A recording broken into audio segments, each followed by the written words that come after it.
competition yellow. And Elliott Sadler. Oh, the 6 of Darrell Wallace Jr. is going to go around. He catches the 48. The big one happens in front. 2 of Austin Dillon is collected. 3 of Ty Dillon gets through. Definitely left front damage. Brennan Poole involved in the 48. You see the 19 part. Daniel Suarez. It all starts right here with Darrell Wallace Jr. and Brennan Poole. You see trying to help the 48, trying to help the 6, but as the 6 moves left to right with contact with the bumper, it spins it out. Heavy contact between the 42 and the 2. The 2 gets airborne, but safely comes back on the tires. And that is why NASCAR does not want these guys locking bumpers. It's why they don't want pushing. And again, it creates this rule that they have to enforce, which is very difficult, but this is why they have that rule. Brendan Poole gets into the back of the 6, trying to help the 6. Didn't get his front bumper lined up to the 6 like he needed to. Got the 6 going in the wrong direction. This works well when done properly, but when not done properly, this is the result. Eric Jones in the 20, also involved. The only driver with a win this season in the Xfinity Series regular that wasn't involved was Elliott Sadler, and that's because he was out front. That was the contact Eric Jones felt. Hold it. That noise, that sound, that impact, that's why I'm sitting up here. Just, you know, you can expect coming to Daytona you're going to be in a wreck. You just expect it.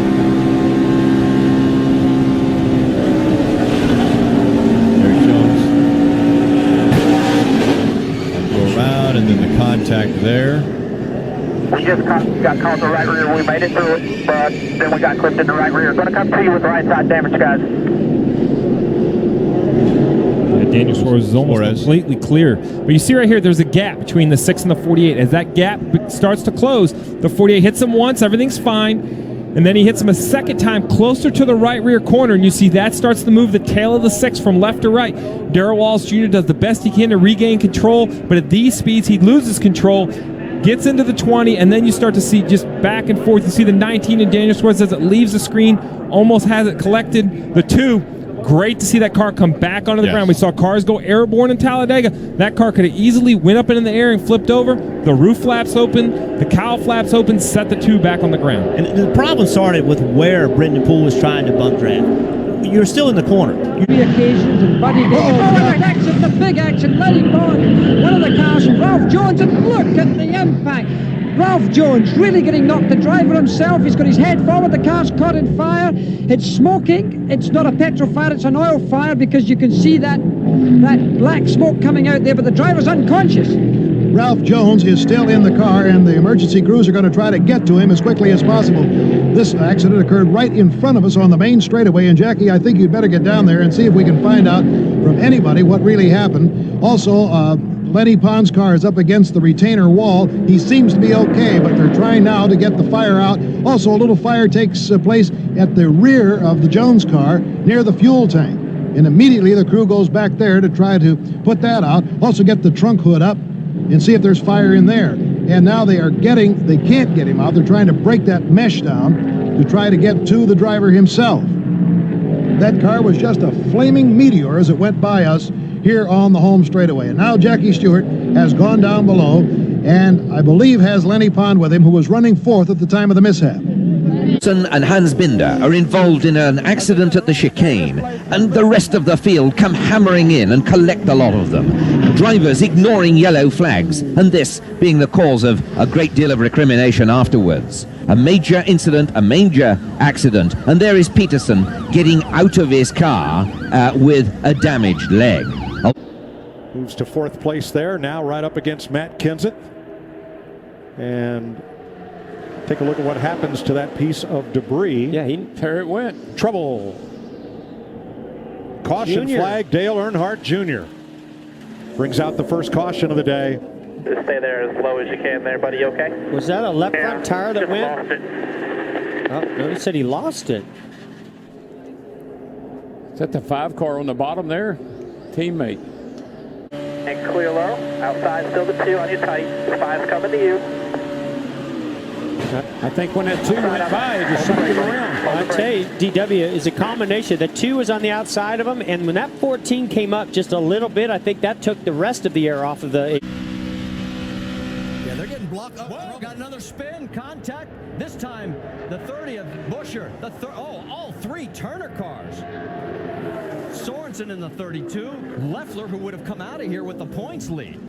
Now, he looks like he's going to be able to keep going, but I don't think Buescher's going too far. Running out of cars, guys. So our 10th caution, and we'll have our second attempt at a green white checker. We'll only do it 3.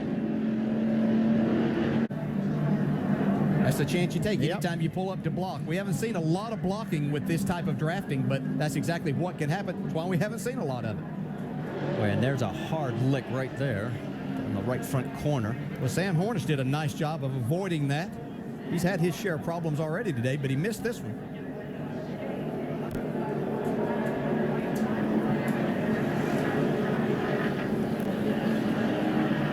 Yeah, you see right there, when Leffler tried to move up in front of his teammates, that was just kind of a poor time decision.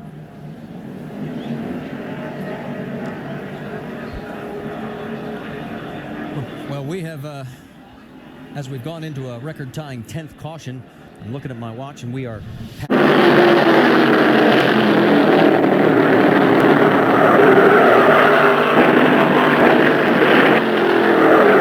It's another bad one, this time in turn 2, when car 80, driven by Phil Finney, lost it, careened up the bank to the wall, then got hit by Charlie Blanton in the Mercury number 8. Both cars are down on the infield grass. Both drivers are okay. Peter Aronson tries to get out of the way, but the leader is blocked. And there's contact, and that is Blomshed. A huge moment off into the barriers. The race-leading car is destroyed. Marshall's run for comfort and safety, and also involved in that was Postiglione's car, I fear, that's up the escape road.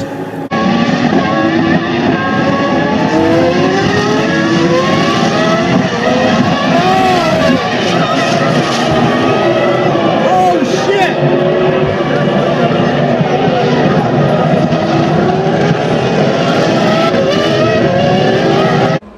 And these cars are so great inside the cockpit because everybody has actually built the seats to specific. As we see, as we understand, Joseph Newgarden's car over there in the grass area. Pit lane is open. The leaders are in. We didn't see what happened to Newgarden. I have no idea what he's doing there. Follow up on that in a minute. Scott Dixon in a bit. What happened to Joseph Newgarden? We saw Dixon crash. There's Newgarden's car inside the corner.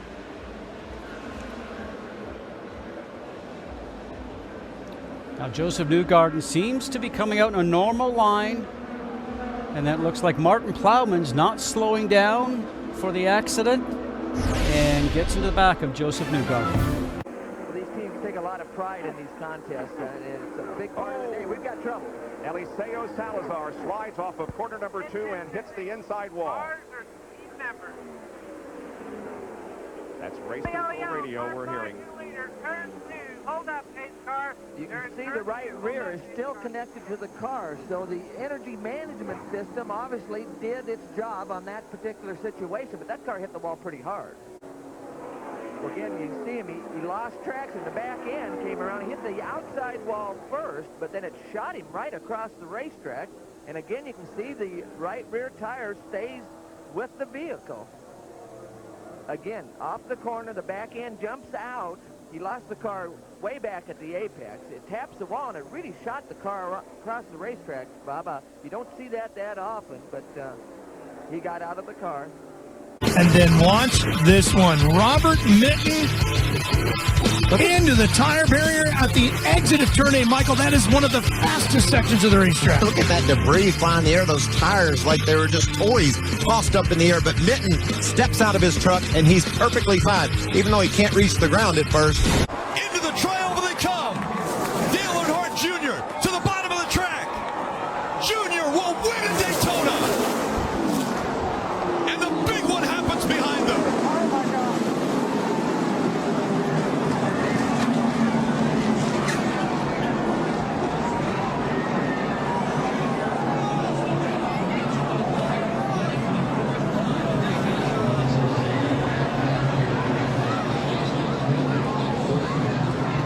Austin Dillon into the catch fence. All the crews getting out to that car to assist these drivers. thumbs going up from all the crew members, and the crowd roars. You can see him on the bottom. Rex starts in front. He runs in the back of the 24, gets up on the 11. Now he's on top of the 50.5. And now it's just a long, clear run. Watch the car stop. Watch the car stop. It gets into those poles, and it goes from, I don't know what, 180, 190 miles an hour, I'm just guessing, to a complete stop. That is unbelievable. And it looks like a tour. That's 3,500 pounds. That stock car is extremely heavy. You see here, after he's upside down, the 2 is spinning. Obviously, he's already lost control, makes more contact with the 3. In the lead. 4 times. Had trouble on the backstretch. 1 car, 2 cars go sliding down the back straightaway. John Andretti. Robert Presley, I believe, was the other car. And Andretti swerves around as they get down to the grass, and we are under caution. So that takes all that pit strategy away because they'll be able to make their pit stops under caution. All that wheeling and dealing. New deal. He was on the lead lap. Just got into the left rear corner of Presley, and both of them spin to the inside of the racetrack and out of harm's way. Inside John Andretti's car for this look. If you want to see what an arrow push looks like, watch him come up right here.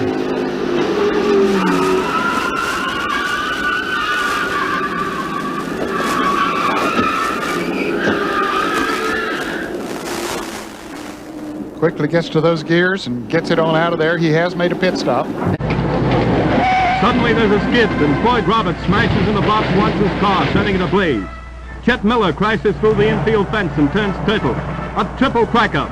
Miller is pinned beneath his car. Swanson is thrown clear, and Roberts, mortally hurt, has driven his last race. As flames complete their work of destruction, the mad race goes on before the crowd of 145,000.